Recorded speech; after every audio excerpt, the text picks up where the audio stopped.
So welcome everybody. We have 5 excellent panelists today talking about all things digital in manufacturing, threats and opportunities for South Africa, for Africa more broadly.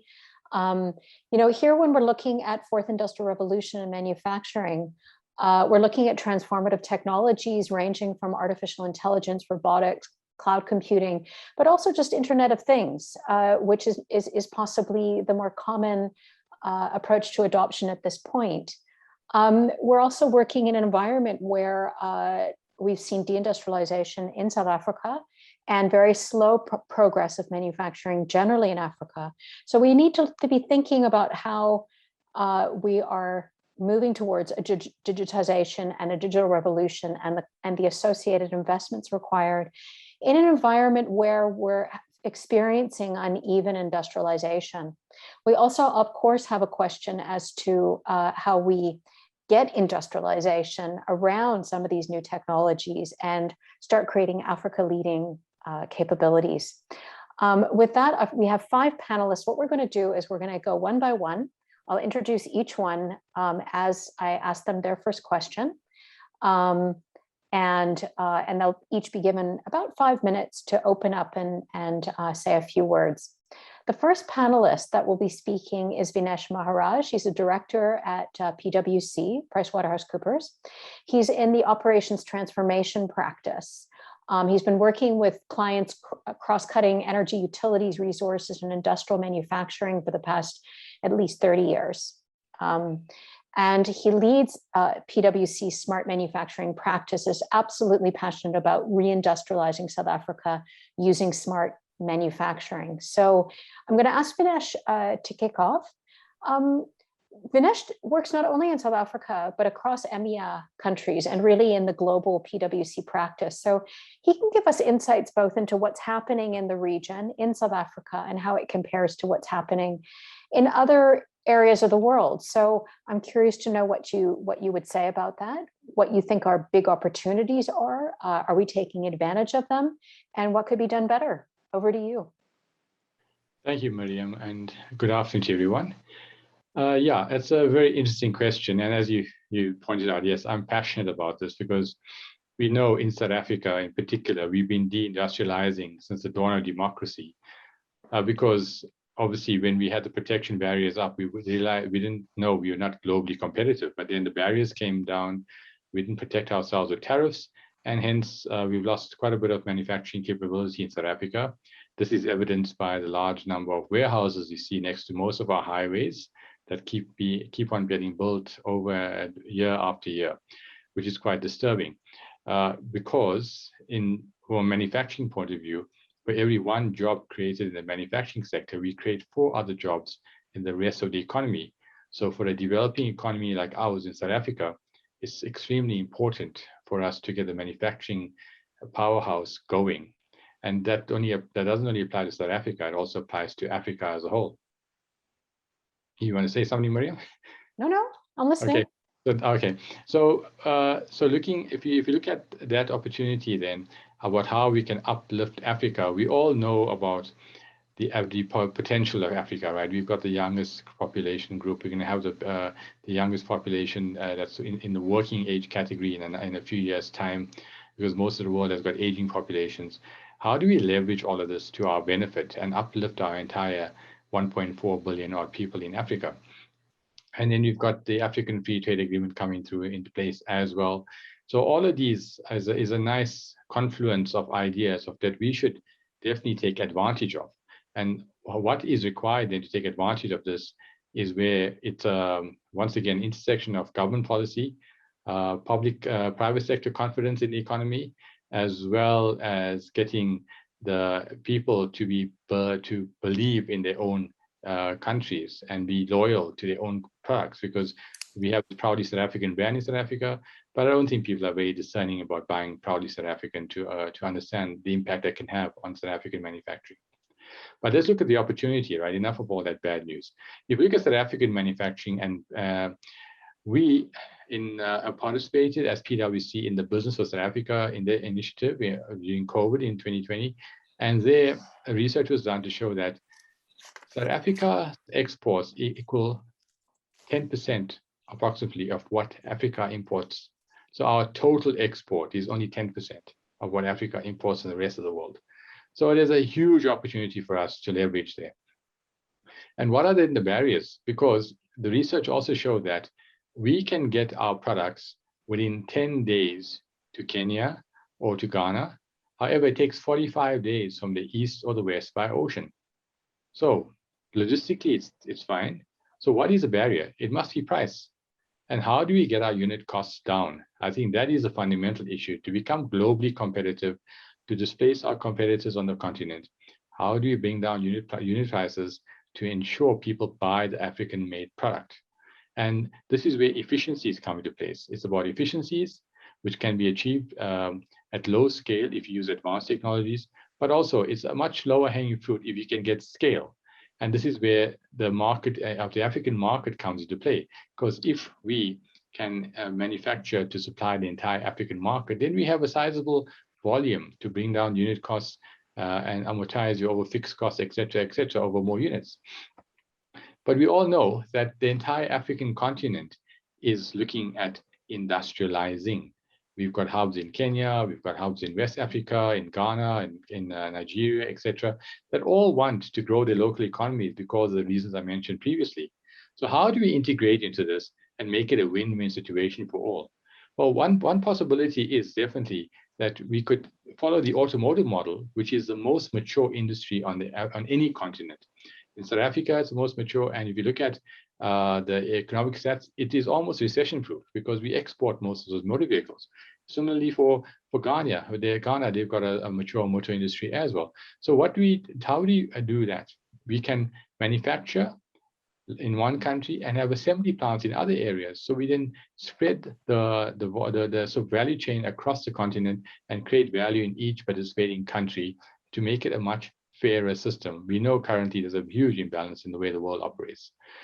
And we need to do this in Africa because according to our 2018 research on digital operations, where we spoke about what digital champions are defined as within PwC, we found that we in the EMEA area are lacking. In Africa in particular, we are far behind our Eastern competitors and our Western competitors. And you can see that in how products are being shifted and in the imports happening into our country. We really need to ramp ourselves up to what we call digital champions who are taking full advantage of the latest technologies to give them those benefits. We know the East traditionally had a low cost benefit, but now they're digitizing and they're now getting the technological benefit, which then leaves us further behind. And we cannot afford that. Otherwise, we will have a disenfranchised population of young people who then will not have any work, and that unfortunately will lead to very many negative consequences. So there's lots of opportunities, but we need to leverage them for the benefit of the entire continent. That's it, Mariam. Vinesh, maybe just before we move on, could you just say something? You've got a lot of experience working with different industries around digitization. I'm sure some of the participants would be keen to know what your experience is. Where do you think the big areas of adoption are right now, and some of the top lessons that you've learned? Okay, so if you look at adoption, it's across the board in South Africa. It's obviously slow adoption areas. There are definitely pockets of excellence in the technologies. Company in Port Elizabeth, which adopted the latest technologies, and from almost being bankrupt in 2008, South Africa has only 5% of their market at this point in time. So this is another huge success story there. Obviously, as I mentioned previously, the automotive sector is the leading sector, and that is because of international standards. We form part of the international supply chain, hence we have to follow what's required. But if you look at opportunities in South Africa, obviously in Africa as well, agro-processing is a huge opportunity there because we've got all the land, we've got the products, we can then start processing these things and then adding value to it, and that's where opportunity and adoption can be, because you can have a soil moisture analyzer telling you what product quality you'll be producing in 3-4 months time of the land, and then your supply chain can then plan for that accordingly, seeing it to be a bumper crop or a reduced crop, et cetera, and then that then helps you plan your supply chain and your demand, et cetera, accordingly. So if you look at the mining sector as well, if you look at the research we published last year, there's a huge adoption in mining, and the benefits are significant as well because of the use of IoT technologies, which helps you then look at apart from tracking the assets and things like that, you also have it as a cheap way of helping you do asset monitoring, looking at vibration, temperature to do predictive maintenance on your equipment, which then obviously reduces your costs of owning that asset, which then improves your bottom line. So these are where some of the opportunities in South Africa lie, but obviously there's emerging areas as well that we need to take advantage of. Yeah, so it sounds like in our discussions, and I'll move on now, but it sounds like from our discussions offline that some of the biggest changes are really happening in IoT and machine-to-machine kind of changes. We have a lot of talk, there's a lot of discussion about robotics and other areas, but it sounds to me like from our discussions that that's been the main area of adoption and thinking, which is probably like a first stage kind of process. Yeah.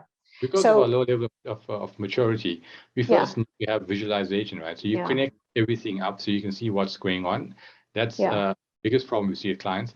And thereafter, you can start applying IoT and other technologies. But the fundamental issue here is from a lean principle point of view, we don't have the fundamentals in place. Last year, we helped a client improve their throughput by 22% just by applying lean principles, not 1 cent of capital investment. And that's where a huge opportunity lies before you apply for technology. Yeah, I think that's a really important point that you've been making to me offline is the need to get moving on lean manufacturing first. Firstly, to be turning around manufacturing. Secondly, to be adopting lean practices, and then starting to look at digital. I find that there's a lot of hype around the digital area, which is why I'm hammering away at this point. And, at the end of the day, it really is about improving operations. The second thing I would say before we move to the next speaker is just that it may be worth the participants being aware that in relation to regional value chains that are so important, that I'm a lead drafter of the National Infrastructure Plan for South Africa. It's called the National Infrastructure Plan for 2050. And one of the big areas of that plan is actually related to improving regional logistics, which is so low down on the totem pole right now strategically, but needs to be lifted up dramatically so that we're looking at a plan regionally in terms of ports, rail, and road to get those unit costs down, because that is one of the biggest barriers right now to doing the kind of thing that you're talking about. But thanks for your point. I just wanted to make people aware of it, and hopefully it'll be approved sometime in the next few months by our cabinet. So it's worth keeping one's eye out for it. The next speaker is Dr. Remeredzai Kuhudzai. I hope I've pronounced your name correctly. Yes, you did. Thank you. I had to practice. Lots of vowels and consonants. Speaking to us from Zimbabwe today. He's the founder of Electric Drive Africa. And he's got years and years and years of experience in the renewables industry. And of course, that leads into a passion for electric vehicles in Africa. But his historical experience is in transport infrastructure and energy, and especially renewables. But for 6 years, he's been focused on work in solar and battery storage, and that has moved into electric vehicles, and he's driving this agenda across Africa. So he's traveling right across Africa to promote the idea, get people interested, be looking at innovations in this area. And so I was hoping you could speak to both the renewables and the electric mobility. What are the manufacturing related opportunities in Africa? How do we get to scale? What do you think is happening? Can you speak to the set of issues? Thanks. Thank you. So in Africa, how can I put it? Maybe we have a tale of two cities, if we put it that way. So we have a group of countries like Zimbabwe, South Africa, Zambia, and to some extent Botswana, who are struggling with providing enough power for their countries. So those countries are characterized by sporadic load shedding. And then that also takes a toll on manufacturers. And then on the flip side, you have a group of countries like Ghana, Kenya, and Uganda, who are actually having overcapacity. They had a shortage previously, and then they moved to ramp up along attracting IPPs, who then put power onto the grid, and now they can produce more than they need. Like, for example, in Ghana, they can produce reliably over 4,600 megawatts, but they only need about 2,700 megawatts. So they have an excess capacity of 1.8 megawatts, meaning that the government has to pay severe penalties from these take-or-pay clauses, because when you sign a contract with the IPPs, they were forecasting they would need this much power, but now they don't need it.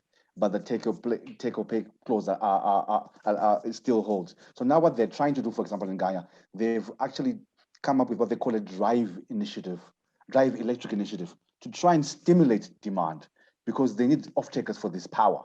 So they're seeing electric vehicles as an avenue to stimulate demand. Same thing is happening now in Kenya, and also Uganda is actually riding on that as well. So they're really trying to promote their vehicle assembly, especially on the mass transit side, where they have a bus assembly factory that's opening very soon now, and they've done a few pilots. So these two industries are intertwined. So the issues right now is we have an issue of undersupply of power, and then also maybe power quality, and also the cost of power. So on the cost side now, you have reasonably cheap power in Zimbabwe, for example, which is about 5-6 cents per kilowatt hour, and in Zambia, which is almost the same. But then you have Kenya, where on average it's about 23 cents per kilowatt hour, depending on which sector you're in. And recently, over the past decade, manufacturers in Kenya have been complaining about the high cost of power compared to their peers, Tanzania and Uganda. So which is sort of like tries to make their products uncompetitive manufacturing in Kenya, which is why you've seen in the past 5 years a growth of distributed solar plants. So the CNI sector in Kenya has grown tremendously. About 5-6 years ago, there were only a few tea farms and a few shopping malls that had large commercial solar plants. These are all grid-tied systems because the power is available and the load shedding wasn't that extensive. But now you've seen a growth in that industry where you have like more than over 50 megawatts now installed in the CNI space alone. So the CNI space has been driven by pure cost. There's been no subsidies. So the developers have been going to a factory and say, listen, you're paying 20 cents per kilowatt hour. If I give you a 15-year commercial PPA, you can pay me 12 cents per kilowatt hour and you save 8 cents. So which is bringing down the cost of power during the daytime. They've been grid-tied systems. But now as technology is evolving, there are now other players who are also now looking at the opportunities on battery storage. Can we now tie in some sort of hybrid systems on a commercial scale or on a grid scale? What is the levelized cost of energy? Will it be competitive to do it that way? So in some areas, it might get there, but in other areas like Zimbabwe and Zambia, where the tariff is a bit low, it might not be competitive. So I think the cost of renewables is helping the off-takers, the commercial sector, reduce their energy bills, which is driving efficiencies along that area. And I think also some countries have now national efficiency policies whereby they mandate big consumers to have regular energy audits, whereby they say, okay, how are you utilizing your energy? Is this efficient? So along those lines. So I know with all those trends, what is important now is the information and the data and how we collect the data and try and analyze it and drive all those efficiencies. So what we have seen now in the renewables, you are getting more talk of how we can, on this journey as the world moves on the 3Ds of decarbonization, democratization, and digitization. So how can we then use IoT and cloud systems, everything to then unlock value in that systems? Because traditionally you would have centralized systems where you'd have one big power plant in one corner of the country and you have to transport that power to the other corner of the country. But now with the distributed energy resources, we then now generate some of the power we use on site. And then we can then also, depending on how much we need, we can then fit some of that back into the grid. So now those are some of the opportunities locally whereby how can local developers in the IT space and in the fintech space tie into that? How can we tokenize that system, for example, and then have like a modern digitized ledger of saying, listen, I'm exporting this much kilowatt hours per month to the utility, and they give me this much. How do we tokenize that, and how do we extract value from that, and how do I then feed my neighbors in that ecosystem as well? So these are the opportunities in that space in Africa on the renewable side. And I think there are a lot of more startups now going into that space. And also these will help unlock more like projects in this space, driving more investment. As you can tell that next week, there is the COP26 summit in Glasgow, and there is intense focus on everything ESG and everything sustainability. So I think the fintech space is evolving nicely in Africa. We just need now to see how we can tie all the gains in the fintech space and then adopt them in the tech space as well. But now leading up to that is the current scenario right now we have the transport sector, which is sort of like independent from the energy sector. I'm like, if I'm driving a Toyota or I'm in the automotive business, I just focus on that. Then you have the energy players who are focusing on energy. Those are the oil companies. But now, as we drive now to the new phase of electromobility, it's now like sort of like they're all both at the interface intertwined. So it won't be driven discretely or independently. It will now be driven together with the synergies unlocking values across each of those sectors. So it will be easier now to then sort of like drive inclusion. So from on the energy side, everybody knows these numbers of 600 million people don't have power. But on the transport side, it's actually even worse. There is not much inclusion on the continent. I think Africa has the lowest levels of motorization in terms of cars per 1,000 people. If you look at it in America, about 850 people per 1,000, there are 850 cars per 1,000 people. But if you look at most of sub-Saharan Africa, that number is less than 50. 50 cars per 1,000 people. And all of those cars are actually centralized in the top tier cities and maybe a few in the lower tier cities, which means everywhere else, there isn't access to transportation. So based on the current dynamics, it doesn't make business sense for the current players in the energy space to be building petrol stations where there are no cars in the village somewhere. There's no business case. But now it might make more business case for an off-grid developer to build a mini grid or some sort of grid there that may be grid connected. And then that energy can be used to power smaller electric vehicles, be they 2-wheelers or 3-wheelers. And then that drives the inclusion of energy and transportation.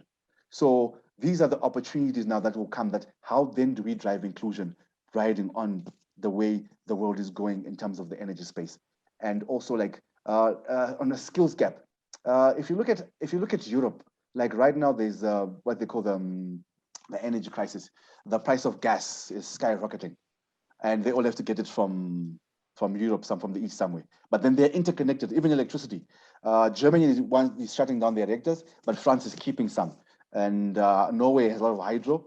But so England can then import, depending on they need, some hydro from Norway or some nuclear from France. That interconnection, that's another opportunity in Africa. I think in Africa, what you do have is the Southern African power pool, which is working reasonably well. But across the other regions, East Africa and West Africa, the power pools are not yet at that stage yet. But I think those power pools and interconnection will also drive the uptick of renewables, because managing the grid and all the tools needed to manage the grid, especially of variable renewable sources. For example, if we have lots of wind in South Africa, but then we don't need it at the time, what do we do with that wind? Then we would need real-time technology and skilled personnel and also intelligent platforms that can really forecast what's going to happen with the wind and how do we deal with that. And then if we can take that wind, and then maybe Botswana needs more power at that time, and vice versa. And also, so all those platforms and the skills associated with that, those are big opportunities for upskilling the resources we have on the continent. So basically, there's a big connection between reform of energy markets. Yes. Which is also something that the National Infrastructure Plan looks at, is starting to create multi-markets and more embedded generation and that kind of thing. So you've got distributed systems all over the place, and people can kind of do different things. Now, just briefly, some follow-up thoughts. In Africa, there are a lot of old cars. Mm-hmm. And even electronic cars, much less electrical vehicles, dominate. So there are a lot of analogies to thinking, you're going to have smartphones, but you've mainly got 2G technology. There's a lot of analogies in the auto sector, I would have thought, with a plethora of really old vehicles that would need to be, phased out, modified. I don't know what the idea is. That's one question. The second question is what's happening to unit prices of electric vehicles that might make it relevant for Africa. And third, can you say something about new modes of ownership? When we were offline, we talked about, I'm involved in a company called Flex Club. It's a South African company that originated from Uber guys that does vehicle leasing. particularly in South Africa and Mexico currently. And it's a new form of thinking where you may not own a car in the future. And that may be a very interesting model for Africa and in terms of affordability and access. I don't know if you could say something just briefly about those three. Did you catch that? Yes, I did, thanks. Those are very good points. Actually, if you look at outside South Africa, where the financing structures are quite advanced for vehicle ownership, the rest of the continent, in Africa, only 4 countries do not allow the import of used vehicles. South Africa is one of them. The rest of the continent, the majority of them allow you to import a second-hand vehicle from wherever you can get it from. So if you're driving like in England, which is Zimbabwe, Kenya, Tanzania, you import mostly from England or Japan. And in West Africa, they mostly import from the Middle East, America, or mainland Europe. So that is a consequence of the absence of financing in Africa, and also the high cost of internal combustion engines as is now. Like, I mean. Oh dear. Have we lost him? I presume he's going to dial back in. Are we all together, the rest of the group? Yep, we're here. Thanks. Great. And then, Okay, so are you back? Ramaredzai, can you hear? yes, I can hear you. Can you hear me? Okay, we lost you for a little bit. Please continue. Yes, unfortunately, I had a power cut, load shedding. So anyway, so I can continue now. So the high cost of vehicles, I was saying, we don't have many vehicles on the continent because of the high cost. So if you look at your average, maybe a basic petrol car right now, you would need to buy it for about $20,000. But most of the people on the continent are buying used vehicles for about $8,000. Maybe these vehicles are 8 years or so. Hello, can you hear me? Yeah. Yeah, we can hear you well. So what is done? If you look at the figures, you would see, for example, a country like Kenya imports maybe 10,000 brand new vehicles. Whereas if you look at the used vehicles, they import over 110,000 used vehicles. These are all internal combustion engines. So when someone buys an internal combustion engine, and it's out of warranty because it's 8 years old, the next thing they have to think about, one, they have to first of all fuel it. And on average, maybe people spend about $200 to $300 per month on fuel. And then every now and then you have to service it, all the spark plugs, oil changes, and timing belts every now and then. So that adds up to the cost of ownership or usage of that car. So what is happening now with electric vehicles? Right now, if you get a vehicle from America or Europe, the sticker price is much, much higher than equivalent petrol vehicle. So what they do is most people try to use the total cost of ownership calculation to try and say, listen, this vehicle is currently costing much more than the petrol one. But if you look at using it over 4 years, it is 20 cents cheaper per kilometer. So you're better off buying the electric vehicle. But we might not have to do that for too long in that. I think we've lost him again. Let's give him a chance to adapt and move on, and we'll come back. I don't know if you can hear me, Ramaredzai, but we'll come back to you. Let's move on to Ian Merrington. He spends his time developing, working with small, emerging, innovative companies. So he's CEO of the Cape Innovation and Technology Initiative. He's the CEO of Bandwidth Barn. I used to be chief of strategy, and we used to, or I think still give a lot of support to Bandwidth Barn. And he's also a director of Ingini, Africa's first EdTech incubator, one of my great passions in EdTech, and chairperson of BioCity, which is a specialized biotech lab and incubator. So this is the kind of activity that he's involved in. Ian, could you please speak to how we can strengthen innovation and especially commercialization? And if you can connect that into how it's getting infused into smart manufacturing and other processes, that would be so helpful. Yes, absolutely, Miriam, and thank you for that. Thank you, and good day, everyone. And Miriam, I hope we've been staying true to your strategic input and looking forward and changing people's lives for the better. So I think, as you all know, we tended to apply, I guess, a derivative of Michael Porter's cluster theory, which is really been around convening, various areas of expertise and competence, and theming it around a demand. And I think we've done it particularly well in the knowledge and the service industry. And you mentioned Ingenie, and Ingenie is only about 3 years old and already acknowledged as the preeminent EdTech incubator for Africa. So that's across the continent. And I think what we found with clustering is really, once someone takes the responsibility of playing that catalytic role of convening, and we often talk about our superpower really as being the superpower to convene.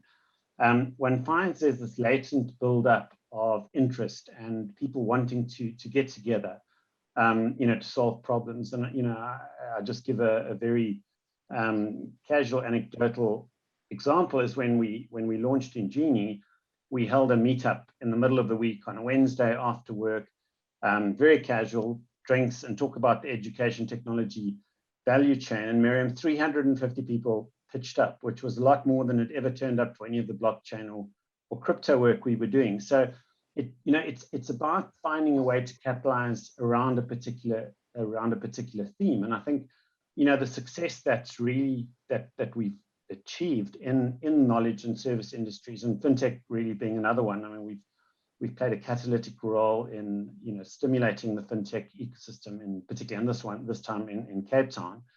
And I think it's almost become acknowledged as the fintech capital of the continent. And in the early days, we ran the Bitcoin and Blockchain Academy, and then it became around events. So the ability to bring interested parties together is really a very powerful way of unlocking, I think, latent creative and innovative talent. And more recently, and perhaps more aligned with manufacturing, is the work we're really doing around in biotech. And and the particular focus of our biotech laboratory and open innovation ecosystem is really to help commercialize ideas. And I think it's about lowering the hurdle rate and creating support programs which can support those entrepreneurs. And I think for us, a model that's worked really well is really central service hubs. And I think some of the Rimiridz, I spoke previously about power problems. Banesh spoke about efficiencies and cost and quantity, and bringing those technologies together in a hub. And particularly if you can provide some sort of central service, common support services, enables entrepreneurs really to leverage their domain expertise, without being distracted or constrained by, let's call it, domestic business housekeeping issues.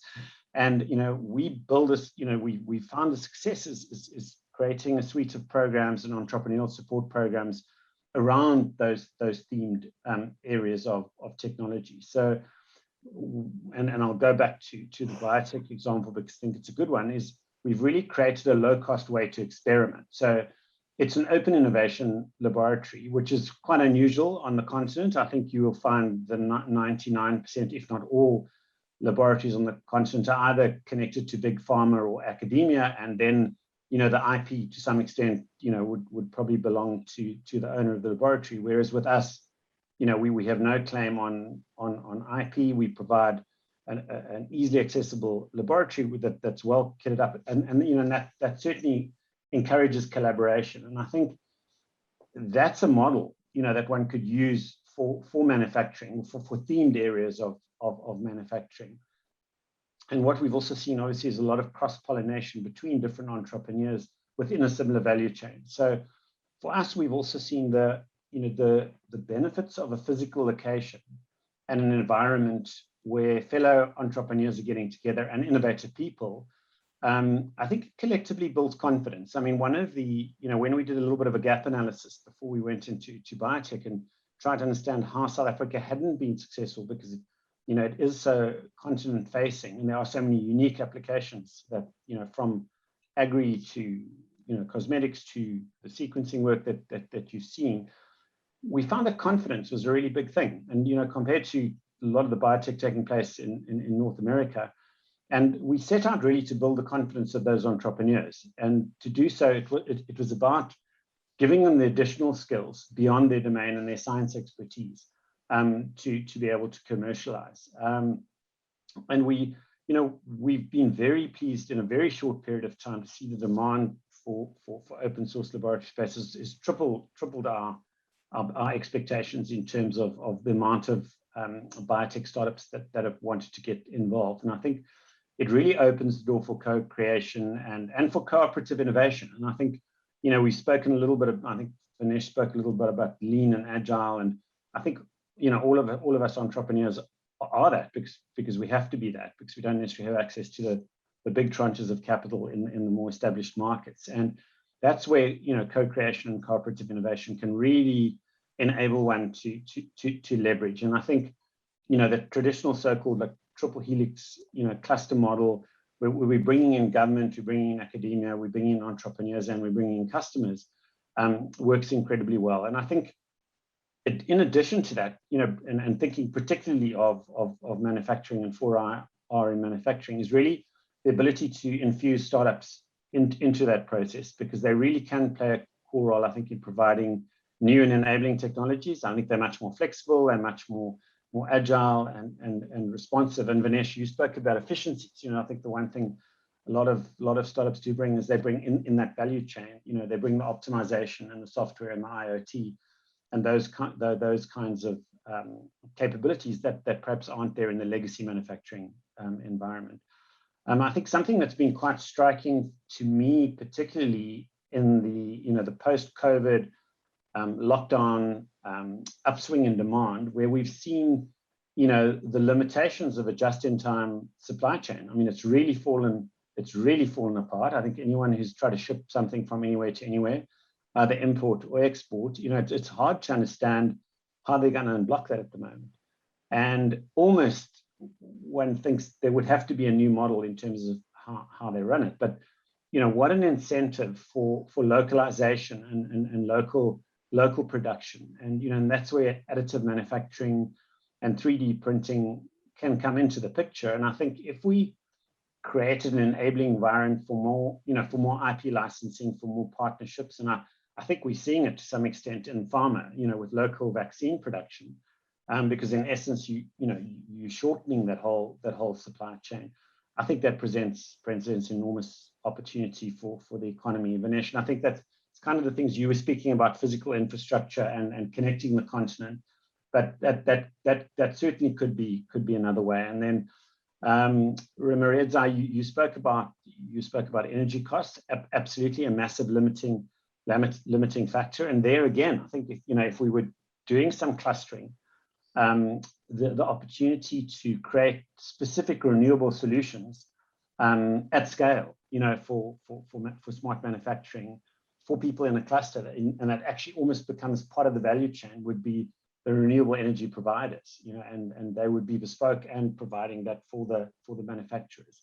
So I think the upside for me and the positiveness of this is, South Africa and Africa has shown some success in this economic stimulation. And we spoke about fintech a little bit earlier. Miriam, I think we're seeing some amazing stuff come out of EdTech. There's absolutely no reason why we can't apply those models to manufacturing. And I think, both Vinesh and Reza have kind of alluded to that the potential is right. And then obviously lastly for me, and it's an area I work in, is really trying to address the labor market mismatch, and that's, I think despite the problem statement really being that despite high unemployment, offshoring of work continues apace and at a premium, not because people want to offshore work, but just because there's a mismatch between skills and what we have in terms of labor skills on the local market. So I think leveraging, the job displacement by upskilling and reskilling, and, something that I've got a very, very keen focus on, and I'm working on a national project at the moment, really is around apprenticeships, and I think people unfortunately have a very legacy association with apprenticeships around trades, but, to move the model, the same model into, digital and 4R skills, I think can unblock so much if we could just make that jump with corporate South Africa and business Africa to understand the importance of playing their role in, that first job and that first intervention, because there's a lot of supply side work taking place, but it's that absorption entry point. And, I think if we don't, we will forever be doomed to playing a premium for international talent. But to me, that I see that as a very exciting opportunity. You know, we speak about leapfrogging. Let's just go straight to digital for our apprenticeships. You know, to me, the nuance in unlocking that is getting corporate buy-in. And I think, you know, it's a combination of moral imperative and commercial imperative, because at the end of the day, they're going to be paying a premium for those skills. And so I think there's a lot we can do on the continent based on some of the work that's already been done. So Ian, just I'm certainly going to be following up with you to learn more about Ngini, which I didn't know about before. But in the meantime, if we're honest, and just briefly, if that's okay, look, if we're honest, we have a kind of, I don't know if you can call that the missing middle. I work with a lot of digital businesses also. And generally speaking, I like to work with sort of digital platform businesses that are at an inflection point. That's kind of my favorite thing to do, although I work with other kinds as well. But, and they almost invariably register their IP somewhere else. They just don't find it a good place to locate it. They're tending to move to Amsterdam or other locations. The IP registration is a challenge, and they're generally registering the IP somewhere else. So from an African development perspective, it's great to have this sort of startup story. I mean, look, even with the vaccines, it's really a fill and finish story still. It may change. And I've also personally even made some introductions to get that moving so we can start, you know, creating the full supply chain around vaccines, but it's not there yet. We're in a typical situation where the major pharma are really filling and finishing on vaccines right now. So, you know, you sort of have that end point and you've got the beginning point where you've got some nice little innovation, but what you haven't got very forcefully, as far as I can make out, is that part where you've got the innovation, it gets commercialized, you know, and South Africa's lost out hugely, including in renewables, of course, and, you know, battery storage and so on. We've lost out hugely over the years in regard to this problem. Do you think it's getting better? I'm not sure if Ian's frozen now. Maybe I just exhausted him. Ian, are you still there? Load shedding again. And I'm in Cape Town also. My power's on. I think we're going to have to come back to him. I think people got the message, though. I'm sure it's still a problem because the companies I'm working with are facing this problem. But we'll come back to him and ask him just now. We're kind of dropping like flies across this. Just guys, hang on. So Evelyn Ngatia is the founder and CEO of TechAwat, which offers training and advisory on 4IR. What I've seen from her background is that she, over the past 15 years at least, has been in corporate banking across a whole bunch of sectors, from oil and gas, power, infrastructure, and manufacturing. And it appears to me that she is now a 4IR warrior. Now, she's a founding board member of the 4IR Academy. She's a board member of Women in Tech Commission at the European Technology Chamber.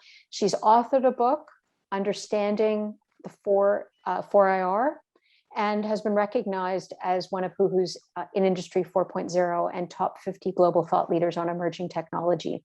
So Evelyn, welcome. And please, could you speak to the building of human capacity, one of the most critical questions that arises around 4IR, of course. And, you know, I note that you were a banker until recently, and also wondered if you would like to connect that experience into this discussion about bankability, about finance of innovation in mainstream sectors, if you've got any thoughts about that. So over to you. Yeah, thank you very much, Miriam. I think for me, education is first. When we look at human capacity, when we look at the fourth industrial revolution, education really is power, gives us the power to even innovate. So really that's where we should be starting. So there are two key things for me, education and strategy. But I almost feel like there are not too many, well, the larger corporates, you know, would have digital transformation strategies, for example, and a reskilling strategy. But do we have that when we look at the SMEs, you know, the small and medium-sized enterprises? Do they have the necessary strategy the reskilling strategy as well, which is part of the digital transformation, which would be part of the strategy. So I think there's a gap there when we look at the skills gap. And our skills gap is, and I'm talking now about Africa in general, there's a skills gap when it comes to our, primary education, secondary education, tertiary education. And you'll notice that, even as early as, I don't know, primary school, kids are very smart. So if you expose them to those kind of technologies, what they do with those technologies, it will surprise you, So I almost feel like there's not too much, or we're not moving fast enough on the education angle of it. And Ian dropped off, sorry, but I really like what he's doing with the EdTech because, I came across this report done, I think, by Partech, and they were looking at the venture capital investments or financing. And one of the areas, I know FinTech takes the lead in terms of the investments. This was a 2020 report, but you find EdTech is very low at 3%. So FinTech is up there with about 25%, but EdTech companies, startups, and growth stage, requiring funding, that was about 3%. So it begs the question, are we investing that much in education, in EdTech platforms? So it's really a worrying trend. I know that was 2020, but, and you could argue, there were a lot of things that happened with the pandemic. But then again, because of the pandemic, there was a lot of digital engagement, digital strategies coming out, digital learning coming out. So I'm hoping that number would go up. It's not just worrying to Africa. That was an Africa report, but the US is the same. EdTech was at 1%. So we need to see a lot more investments into education, because that really, for us, is the key to unlock more innovation and stuff like that.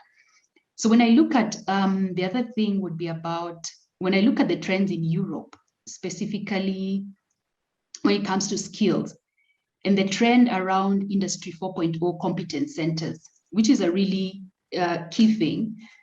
It's about reskilling. So I think they've seen a need and a gap between the larger corporates and the SMEs in terms of skills gap. So the larger corporates probably have the financial resources, they have the reskilling strategies and all, but the SMEs, who are really the engine of an economy, are lagging behind. So with the Industry 4.0 competence centers, and I know that is focused around more on the manufacturing sector. So the competence centers would bring in, they're sort of like public-private partnerships between government, academia, and you'll find research centers, etc., and private companies and the ones who have the skills. But these skills, so they provide a network, they provide, tools, support for SMEs and different skills that the SMEs need. So what you'll find is that then we're not leaving the 90, because I think SMEs account for about is it 90%? They say, I think about 90%, of businesses in Africa. It's actually, I think, more than 90%. So if that is the case, then we can't have just, the 10%, or the larger corporates are the ones that are thriving. So for us as Africa, if we need to move forward in this fourth industrial revolution, we can't leave anyone behind. So even if that public-private, we kind of see those competence centers coming into play, whether they are free for the SMEs, whatever structure we adopt, that would be a good way to sort of also raise the standard up for the SMEs and the ones who are sort of lagging behind in this fourth industrial revolution.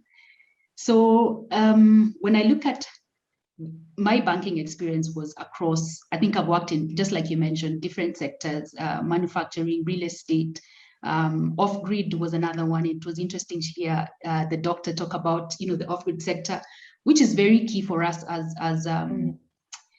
as what would I say, as part of the digital infrastructure, supporting infrastructure. So we say as Africa, maybe we're lagging behind in infrastructure, digital infrastructure, but it goes hand in hand with electricity, with water, and all those other utilities. And, we talk about leapfrogging again, these things happen. He brought about the commercial and industrial CNI kind of investments in the off-grid sector. But there's also the solar home systems, which are giving access to people who do not have access to electricity, in the rural areas and stuff like that, because we have to move forward as the whole population. So even the rural areas, the schools in the rural areas also need connectivity. And with that, connectivity, they cannot have connectivity without electricity. So, we need to sort out the electricity as well. So leapfrogging is actually happening, just encouraged to see all the investments in the off-grid sector, solar home systems, mini grids, microgrids, which are really off the grid, off the electric grid.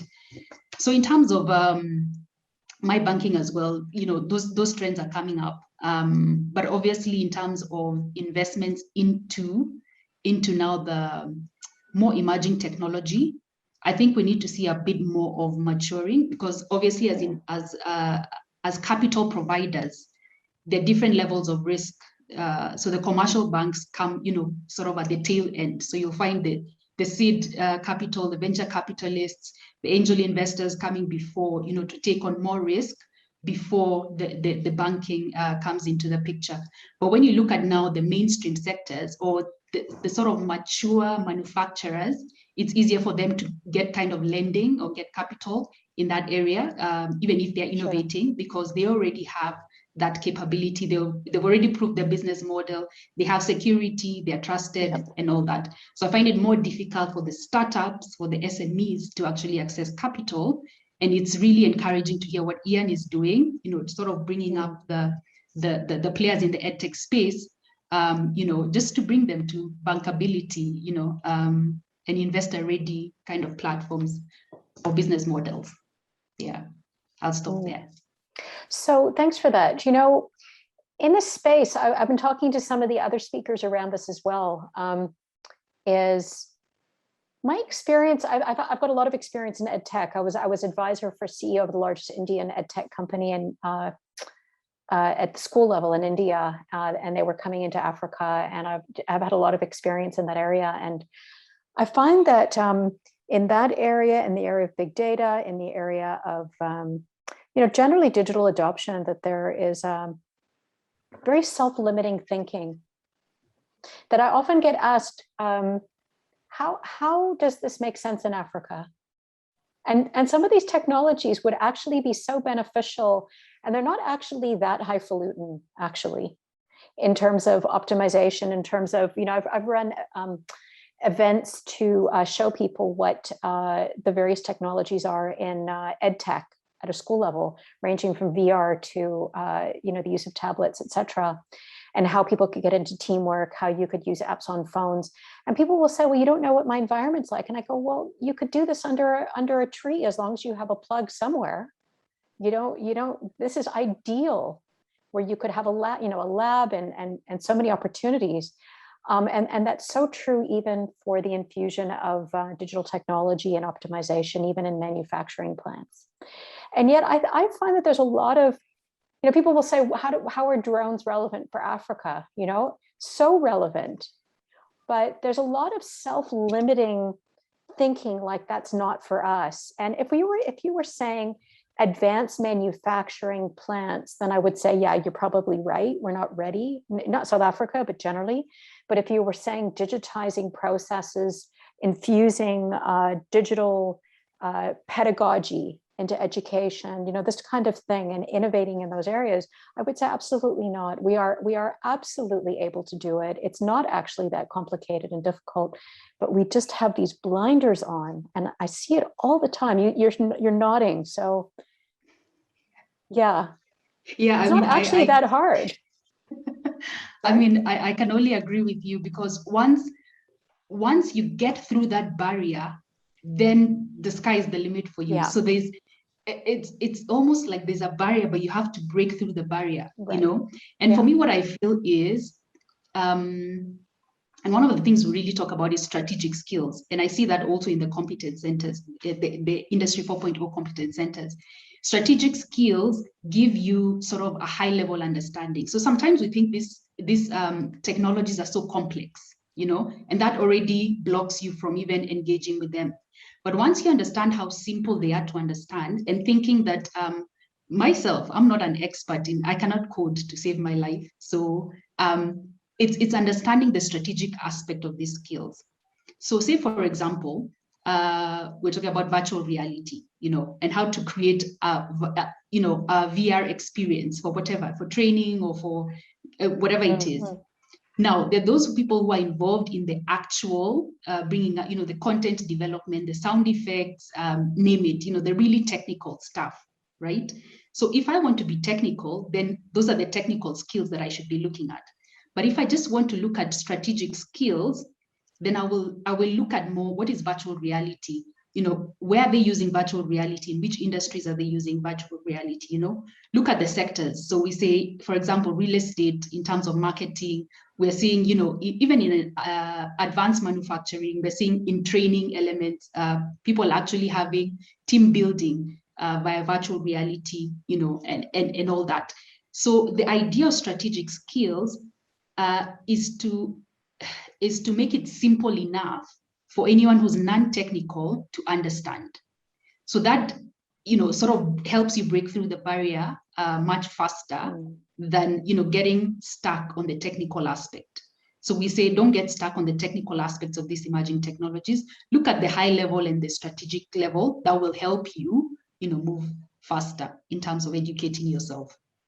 Yeah, I mean, that's why I was sort of prompting Vinesh, because he was raising this point earlier, that, if you're not, you have to be on a track of wanting to create more efficiency in your factory floor to begin with.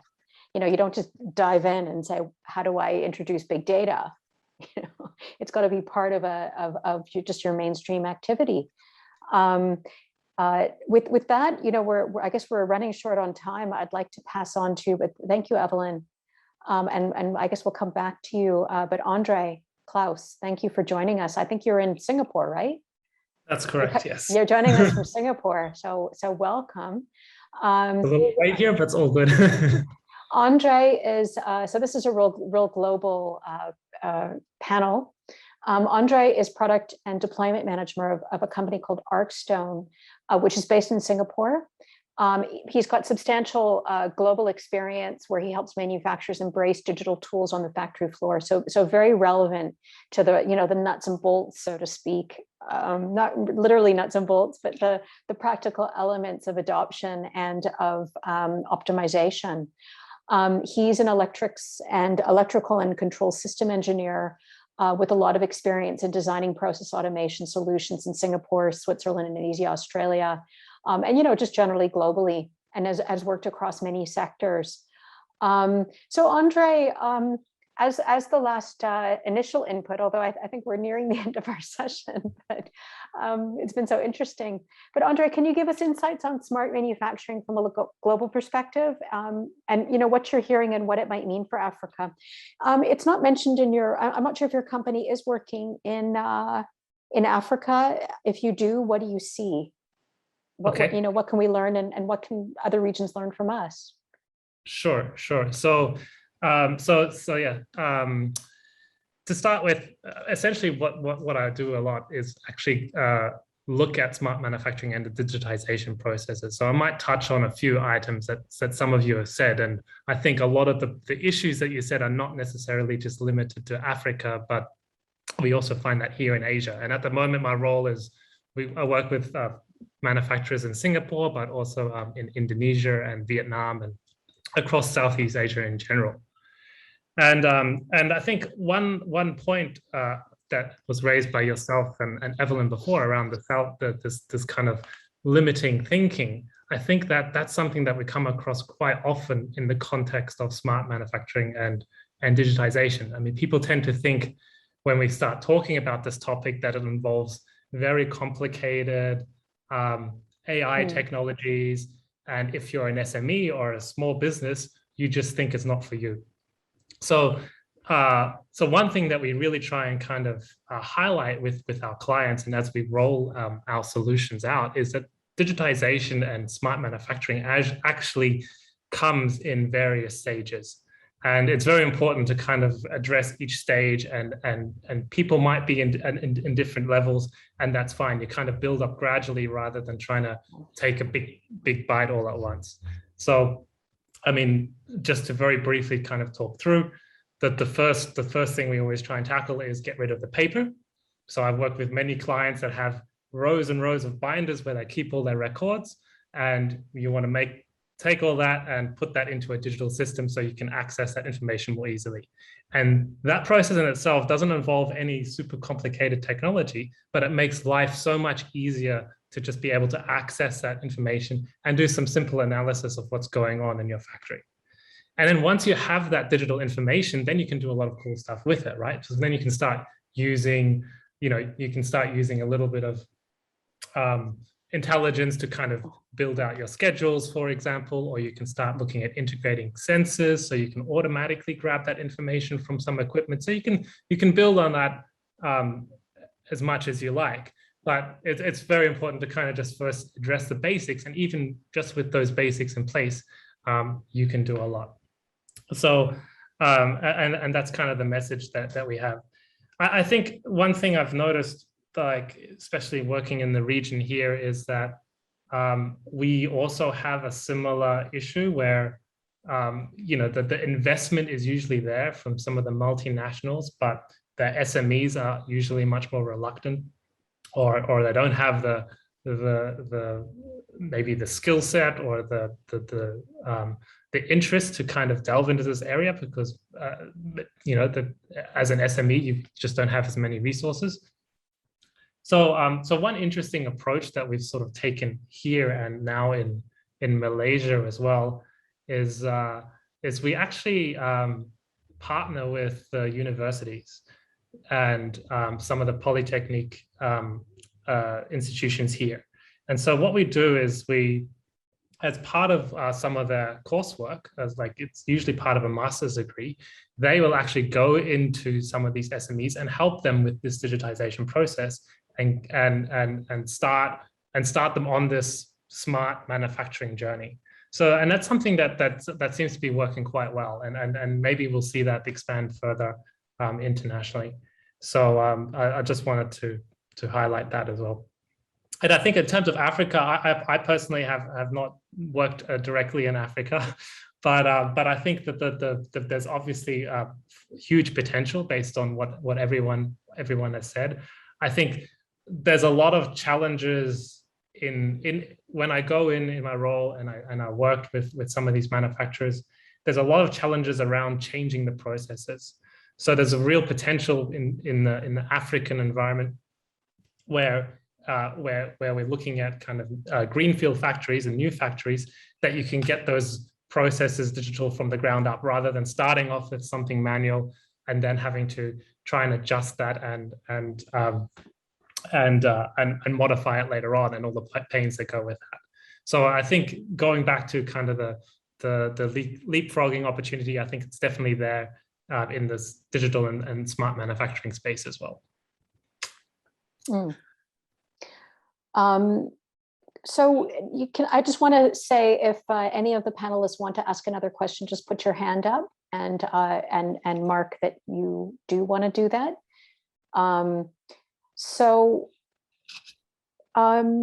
When you're looking at optimization in different environments, when you talk about a step-by-step approach, do you have practical examples that you'd like to share with us of, best case practices that we should be aware of? Or yeah, so I think I'll give you an example. So I'm working with a medical equipment manufacturer at the moment, and in the medical equipment space, compliance is of course of paramount importance, and there's a lot of quality control checks that have been manually done in the past, and all their processes were manual, right? So everything was captured on paper. So as I said before, that the first step is always get rid of the paper. So we basically mirrored a lot of the paper checklists in a digital format, and allowed them to complete those digitally. So that was kind of the first step. It doesn't necessarily make the process on the shop floor any easier, but at least you then have the digital data and you can do the analysis on it. Then the next step is typically starting to look at sensorization. So this is where we start talking about integrating with sensors to augment the data that you're capturing from the people on the shop floor. So a basic sensor might be something like, has a person started work on this station, and how long is it taking, right? So you might have there's different ways. You can just have a camera that detects if someone's there, or you can have a pressure mat. There's lots of different ways you can sensorize it, but that would essentially be the next step. And you would also build sensors into things like your machines and equipment, like any measurements that you need to take. All of that data can be automatically ingested into a digital system. The third level above that, I think, would be around optimization. So optimization is really looking at, okay, now I'm getting all this information about the process. How do I improve that process based on the data I'm collecting? And this could be from a planning perspective. I know that, like this is the length of time things to take, and from the history, if this machine breaks down, these are the kind of alternative measures I need to take, so I can intelligently form my production schedules based on that. And then probably after optimization, the final thing which we're starting to see more and more of is looking outside of the four walls of the factory. So this is really going to the supply chain problems that I think Ian brought up before, right? So a lot of issues at the moment, obviously, and ideally everything's just manufactured close by, but unfortunately that can't always be the case. So how do we use this optimization, not just within the factory, but also down the supply chain in factories that are feeding into, like maybe even the manufacturing subcomponents that go into your particular product. So once you have that visibility as well, then you can potentially address issues in your supply chain early on. If there's delay in a critical component in your manufacturing process, you can be warned of that early and maybe source it from somewhere else, or deal with it accordingly. So that's probably the last level of optimization, would be cross supply chain rather than just looking at a single factory. So I'm going to throw this out to the group. I'm not sure who can answer it, but in my experience, one of the big barriers, that's why I'm smiling, one of the big barriers to doing all these nice things actually sometimes is the CIO, in my experience. So sort of a CEO who is trained in finance and doesn't know much about this stuff, and a CIO who holds the company to ransom, basically, and has prestige projects or wants to do whatever they want to do, and is not necessarily completely concerned truly with optimization, but rather with whatever they want to do, because the CEO doesn't completely understand the issues and can't wrap his or her head around it. Does that resonate? I've worked in environments like that, and I'm just curious, and I've been told that many people have also experienced it, but it's quite an interesting phenomena, which probably could be dealt with by business schools by having, there's a lot more education than there used to be for executives. I'm not sure how many people take it seriously. Ian, you wanted to come in? Yeah, Miriam, it's very interesting. I've done a lot of work in digital transformation, and I must say at the beginning, and started with financial services, we always thought that digital transformation was about the tech, but very, very, very quickly understood it had nothing to do with the tech, and it was about culture and people. Yeah. And I think that goes to the heart of what you're saying and who leads digital transformation. And in our experience, and no affront or no offense to CIOs and technology departments, but they are the wrong people, because in essence, they are managed on mitigating risk. And in fact, if you're going to be moving to digital transformation, you need to be experimenting. You need to be encouraged to fail. You need to have room for those sorts of things. And, that doesn't sit in the typical CIO's job, particularly if you use the financial services model. They've spent their whole life mitigating risk. They're not going to be very creative. So absolutely, your point resonates. I think one must have a diverse team when it comes to digital transformation. Nothing wrong with having a few techies in it, but ideally it needs to be balanced out by a lot of conceptual creative people too. Andre and then Vinesh. Yeah, just a quick comment. So in my experience, like sometimes we get buy-in on the top level, like from the CIO, but then the levels below that might not be aligned.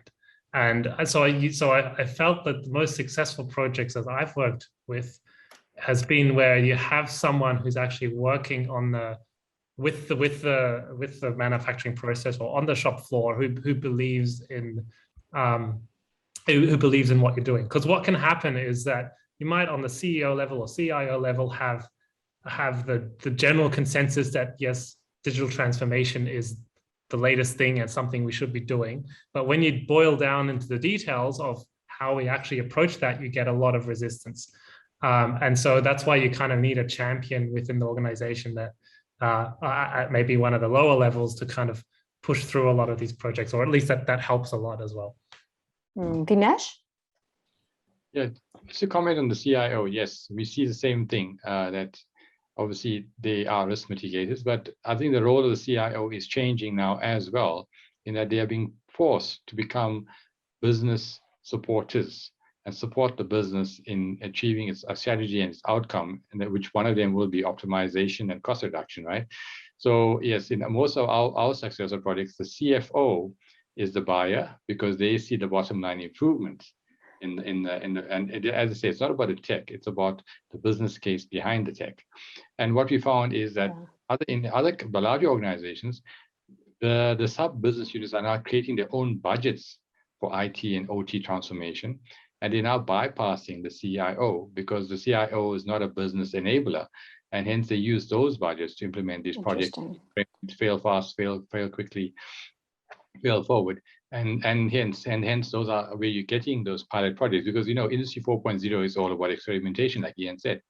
But coming to Andre's point as well, is that the champion on the ground, you're quite correct, has to be a person buying in. But the way we do that is that it must affect the KPI. If you're helping them achieve their KPIs on the factory floor, and this is not seen as Big Brother watching what they're doing and reporting back to head office what they're not doing right, then you get their willing cooperation, and then they buy in and become your supporters.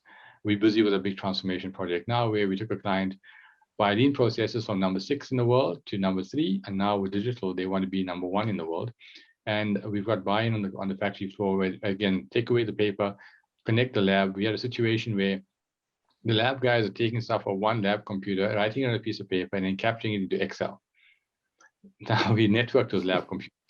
Okay, so this is where the challenges are, and yeah, but they need to buy in. You're right, at all levels. I think it is important.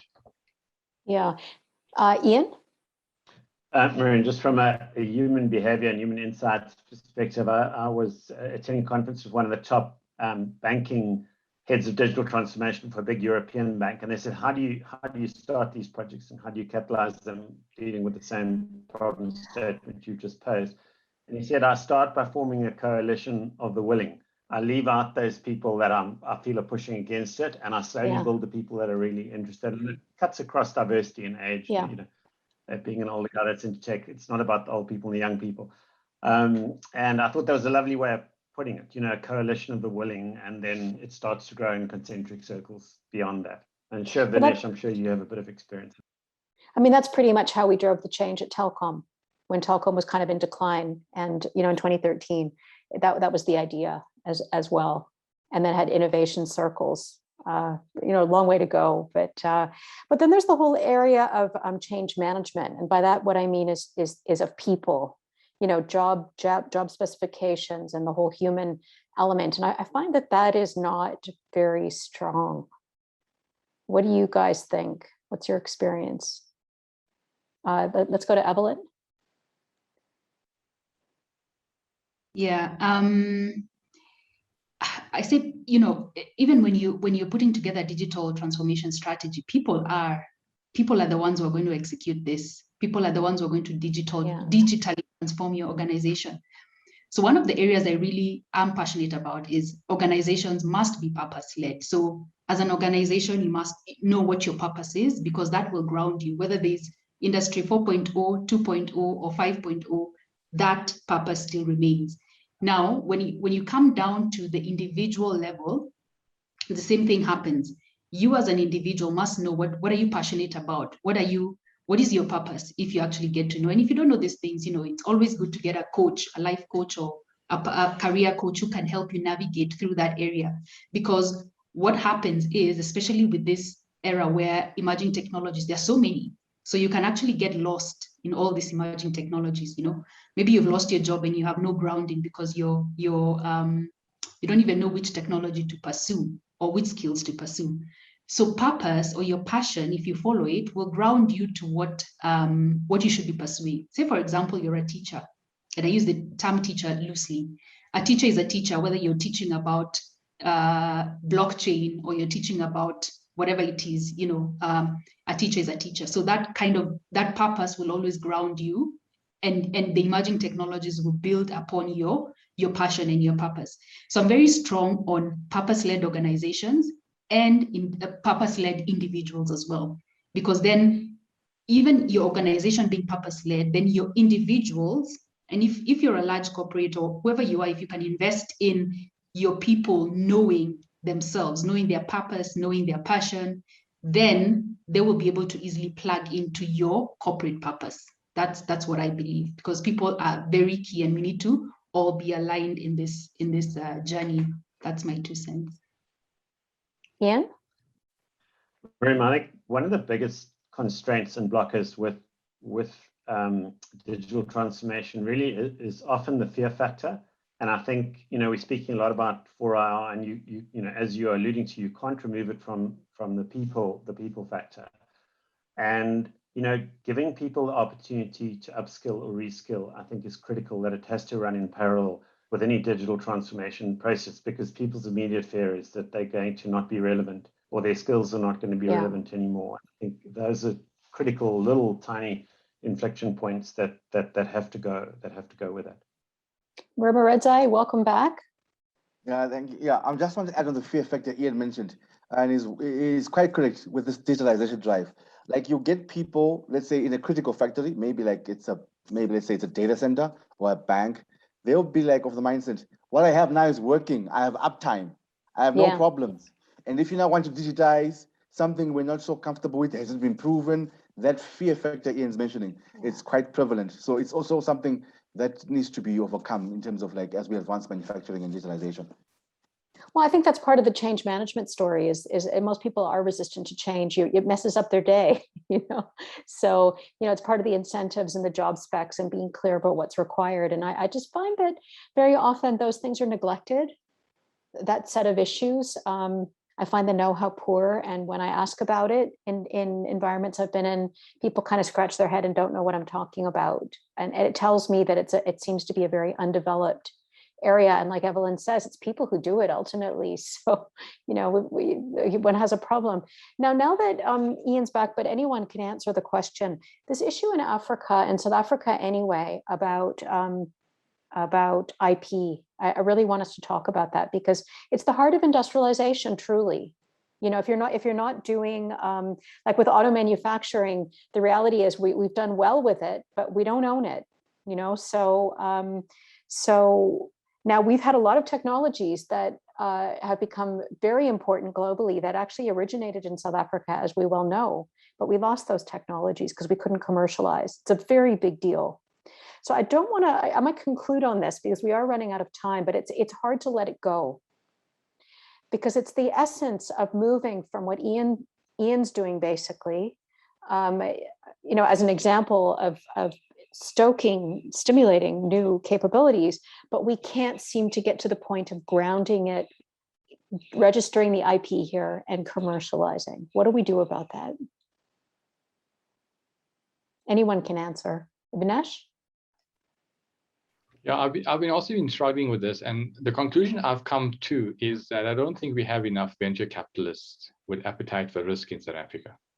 And that's what then disincentivizes the inventors of this IP to take it locally, because it becomes so frustrating for them to get the backing they require, right? They'd rather go to Silicon Valley and get the support there because there's more appetite for risk in that part of the world. That's my own personal conclusion as to how this can be addressed. We've got these development institutions within South Africa, across Africa, but the development funding institutions, I don't think playing a strong enough role in the economy to provide an incubating environment like what Ian and them are doing to enable these SMEs to move from that initial piloting phase to becoming a fully fledged small business and move up the value chain. Yeah. So that's my view on it. Ian, do you think money's at the heart of the problem? Miriam, I would say that that's part of it, but the part of it, if you follow the flow of money and you follow the constraint, it really becomes about regulation and exchange control and those kind of blockages. So I think regulation can play a big part. From a slightly more enabling perspective, one could look at the enabling IP versus the pure commercial, the hardcore commercial IP. And you can understand someone registering the IP in another domain because they see the potential of capital growth and they see the constraints around it. But underlying that, there could well be an enabling IP. In other words, let's just think of the model of what we're doing with biotech and an open source biotech tech lab. And I guess maybe viewing it at two levels. One is a capitalizing agent level of IP. The other one is the pure commercial business IP. It might be a useful way, and that goes to the heart of from a very, hardcore commercial background into an NPC. And it took me quite a while to adjust to an open innovation environment. But firstly, I wanted to be really protected. Then I realized because we're so lean and so agile, I would be dead in the water if I stayed protective. I had to collaborate with other people. And to do that, I had to bring something to the party. That's the whole concept of open collaboration. So I guess on the other side, there's a benefit. There's a benefit to open innovation. Everyone works together. We work in some big cross-functional projects now on absorption and skills development, where we're all giving of our executive, our intellectual IP, our personal IP, our business IP time for no direct personal gain or no direct institutional gain, but for the greater good. And, one feels a little bit of, discomfort from time to time, but one can see the bigger picture. And, we're trying to, I guess, facilitate systemic change, and that's what it takes. So I guess it's getting into that open innovation mindset from time to time. Yeah. But the reality is, I have to say that any company that I've worked with that is registering IP and is moving from, at a point of inflection, when you're tiny, then you might want to stick with an open approach, which I find a lot of companies do because they don't actually want, by registering, people will find out about what they're doing, strangely. But companies that are an inflection generally leave, as far as I can make out. They may be here, but they're not registered here. And so, we have a problem for sure. Miriam, perhaps the only other comment I'll make on that is finding with the exponential rate of innovation that, and I think it's becoming more and more exponential, IP becomes stale that much faster, and perhaps the role of one original idea, one original piece of IP will become over time less important during the acceleration of innovation. But not to take anything away from your point, I think you're spot on with your point. Yeah. Ian, can we take that as your closing point, or would you like to make another point? I think we should just do a quick round. Everybody, briefly, we're nearing the end. Vinesh, any final words? It's a huge opportunity for Africa. We should not let this be missed. We need to bring government together with private sector and labor to drive the fourth industrial revolution very hard by being brave. Thank you. Ramaredzai, final words? Yes, I think it's a very big opportunity in terms of bringing down our costs, making ourselves competitive, unlocking efficiencies as we bring new technologies from renewables and more energy efficient modes of transportation and associated financing systems around that. That will make a huge difference in our cost of production locally, promoting our opportunities to trade amongst each other on the continent. Andre? It's it's very interesting hearing from all of you about the very different areas that you work in and the huge kind of opportunities, I guess, that are in Africa that I've learned about today. I think it's a very exciting time for smart manufacturing and digitization in general. So I look forward to see what's next. Thanks. And definitely last and best, the human element from our 4IR warrior. Evelyn, final words. I think for me, the narrative has been there about it's time for Africa to take, the lead on this industrial revolution.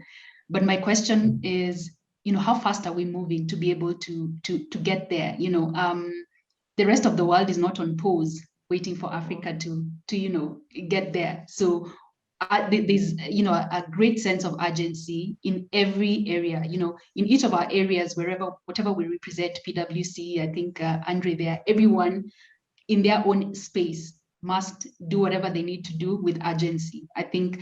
But the most important thing is a word that gives me hope is the word leapfrog, because we have seen that leapfrogging, when we talk about the mobile phone versus the landlines. We've seen it with the banking versus the mobile money. We've seen it with the, electricity vis-a-vis, the solar home systems. So leapfrogging can happen for us as Africa, and that should give us hope that we can we don't have to use the traditional route, but we can use the leapfrogging route. So I'll leave it at that. Definitely possible within digital technology. Like I was saying, it might be difficult if you were moving into advanced manufacturing, but adoption of digital technology is it's not so hard to do. And so definitely one could be making that leap.